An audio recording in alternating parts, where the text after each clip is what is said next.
Hello and welcome to another video by me, Dustin Smith, where I offer my suggested resources for serious Bible students, particularly those Bible students that are of the biblical Unitarian persuasion.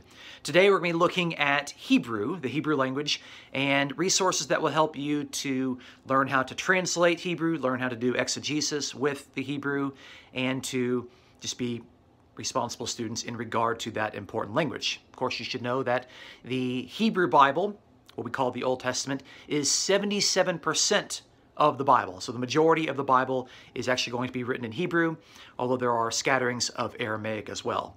I'll probably do a separate video on Aramaic resources for those that are interested in those. I do think Aramaic is an oft-neglected language, but it's important to know for serious Bible students. But today, we're just going to be looking at the Hebrew language, learning how to translate Hebrew, and looking at particular resources that will help you in doing those things. Okay, first thing we need is we need a Hebrew Bible. We need a text of the Hebrew that is going to be authoritative, and it's going to be helpful for us. So the authoritative text of Hebrew is abbreviated as BHS. You can see here, it's for Biblia Hebraica Stuttgartensia.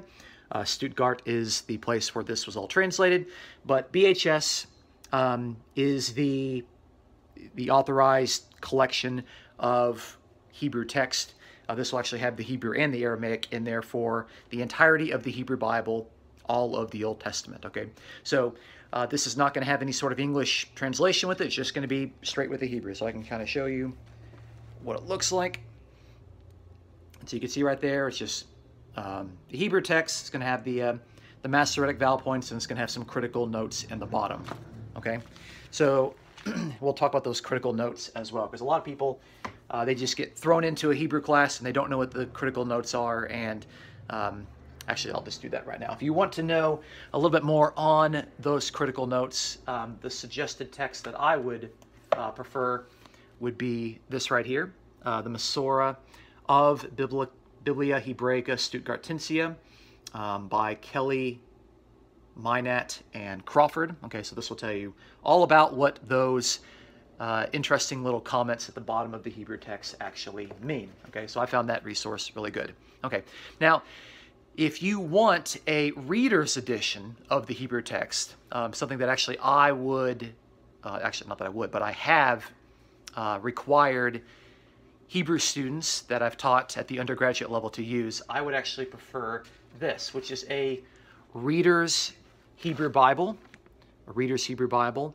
And the interesting thing about the Reader's Hebrew Bible is that, let's see if I can open it up here so you can see here, is that it's going to have the Hebrew text, and then all of the rare words, the very infrequent words, are going to be at the very, very bottom, and they're going to have a translation. And so the benefit is that if you can learn the primary vocabulary, you don't have to learn all of the words that show up like 3 times or 5 times. All those rare words, it will give you the translation for. And so if you can acquire the basic vocabulary and you can learn how to translate your verbs, etc., then you can actually read it. So I found this resource to be really, really good. I've actually had this one for about 10 years now. It's in a nice leather case, and it still looks pretty good for 10 years. So again, a Reader's Hebrew Bible.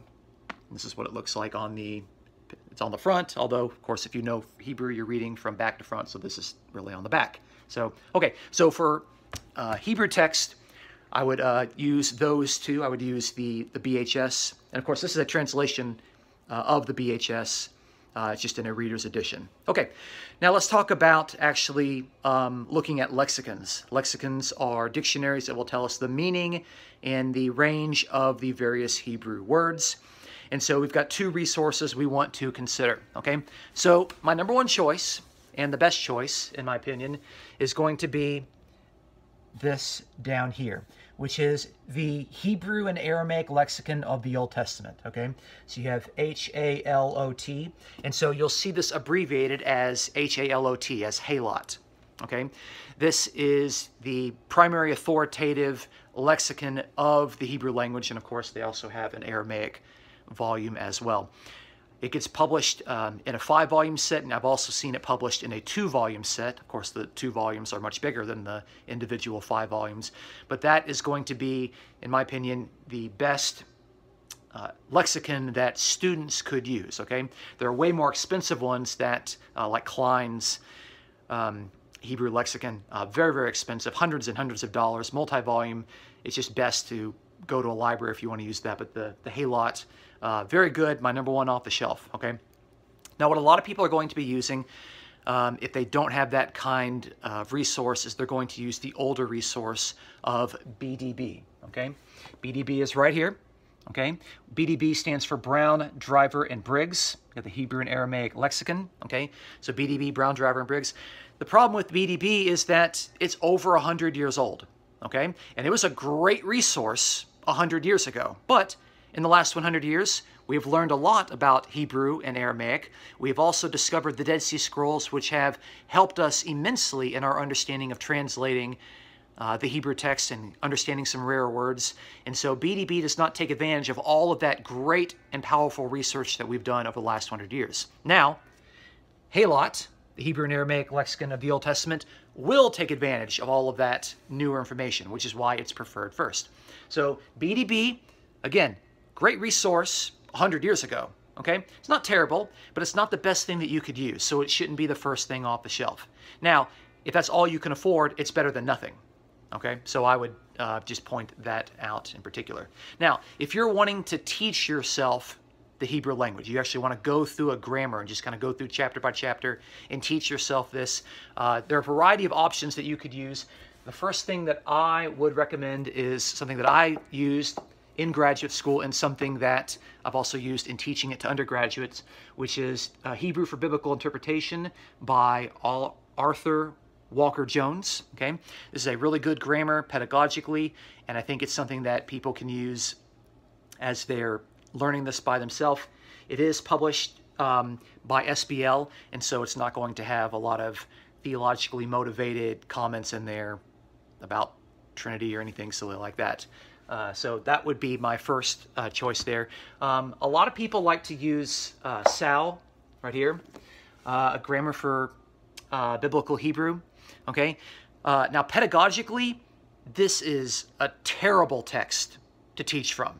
Okay, it is not a good text to teach from. Now, as far as an extensive resource in being very thorough, yes, this is a great text in that sense, okay? But I would never want to be taught out of this text, nor would I ever subjugate students to being taught by this particular text, okay? So Sal is a good resource for just looking up more information, but I would not use it as my primary grammar. I would use the SBL text as my primary grammar.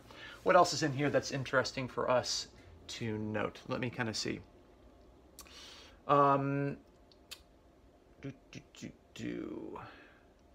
Probably one last thing that I would suggest would be this right here, which is Gesenius's Hebrew grammar.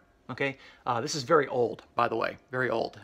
It's very likely in public domain right now. You could probably download it as a PDF somewhere. It's very old, but it's also very extensive as a Hebrew grammar. So that's something to consider. So anyway, that should be a good chunk of resources for you if you want to take it upon yourself to learn Hebrew in order to translate, do exegesis, do word studies, etc. on the Old Testament, on the Hebrew Bible. Okay, be sure to subscribe if you want to get more of these videos. I'll probably do the next one on Greek resources for understanding and translating the Greek New Testament, and of course the Septuagint as well. My name is Dustin Smith, and thanks for watching. Hopefully this has been beneficial for you.